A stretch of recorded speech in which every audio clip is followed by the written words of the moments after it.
Mednarodni odnosi. Zavedajoč se sedanjosti, z mislijo na prihodnost.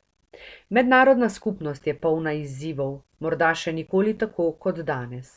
Odnosi s sosedi, Zahodni Balkan, vojna v Ukrajini, vloga velesil, kandidatura za članstvo v organih mednarodnih organizacij, negovanje čezatlantskih odnosov so teme, o katerih se tudi v Sloveniji ta hip govori največ.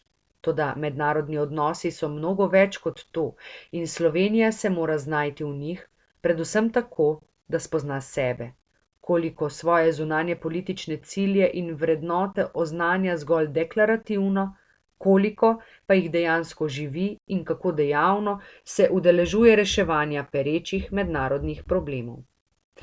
Moje predsedovanje bo dalo velik poudarek akterjem, ki v mednarodnih odnosih pridejo manj do izraza, in tematikam, ki združujejo vse, ne glede na ideologijo, vero ali politični sistem.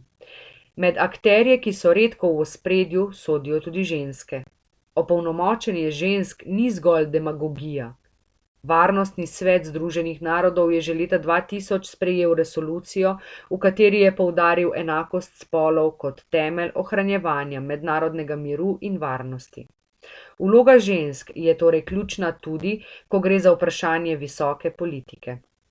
Ne samo žensk v razvitem svetu, tudi v manj razvitih državah, kjer je njihova dejavna prisotnost še posebej pomembna. Na to je treba opozarjati.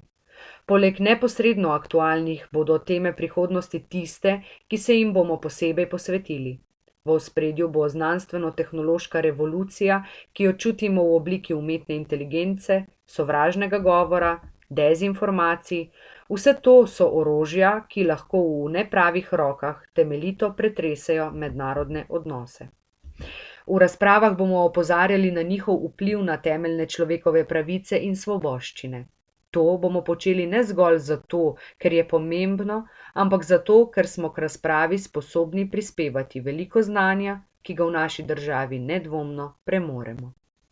Vsakoletna razprava o določeni temi prihodnosti, kjer mora Slovenija igrati dejavno vlogo v regionalnih in globalnih procesih odločanja oziroma oblikovanja politik.